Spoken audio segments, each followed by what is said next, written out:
ଗୋଟିଏ ଗାଡ଼ିରେ ଦୁଇଟି ନମ୍ବର ପ୍ଲେଟ୍। ଆସିକା ସହର ସତ୍ୟନାରାୟଣ ମନ୍ଦିର ଛକ ନିକଟରେ ଧରିଲା ଆସିକା ପୁଲିସ। କାଟିଲା ମୋଟା ଅଙ୍କର ଫାଇନ୍।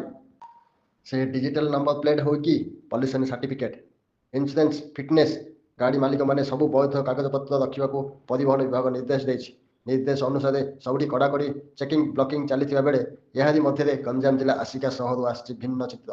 ସହର ଜନଗହଳିପୂର୍ଣ୍ଣ ବିନାୟକ ବଜାର ସତ୍ୟନାରାୟଣ ମନ୍ଦିର ଛକ ନିକଟରେ ଆଜି ଏକ ଲାଲ ରଙ୍ଗର ହୁଣ୍ଡାଇ କାରକୁ ଧରିଛି ପୋଲିସ। କାର ଆଗରେ ଅଲଗା ନମ୍ବର ପ୍ଲେଟ୍, ପଛରେ ଅଲଗା ନମ୍ବର ପ୍ଲେଟ୍ ଦେଖିବାକୁ ମିଳିଛି। ସରକାରଙ୍କ ନିୟମକୁ ଖୋଲାଖୋଲି ଉଲ୍ଲଂଘନ କରି ଗୋଟିଏ କାରରେ ଦୁଇଟି ଭିନ୍ନ ଭିନ୍ନ ନମ୍ବର ଲଗାଯାଇଥିବା ଦେଖି ପୋଲିସ ଗାଡ଼ିକୁ ଅଟକ ପଚରା ଉଚରା କରିବା ସହ 30,000 ଟଙ୍କା ଚାଲାଣ କାଟିଥିବା ଜଣାପଡ଼ିଛି। ତେବେ କାହିଁକି ଗାଡ଼ି ମାଲିକ ନିଜ ଗାଡ଼ିରେ ଭିନ୍ନ ଭିନ୍ନ ଦୁଇଟି ନମ୍ବର ଲଗାଇଛନ୍ତି ତାହା ସ୍ପଷ୍ଟ ହୋଇପାରିନାହିଁ।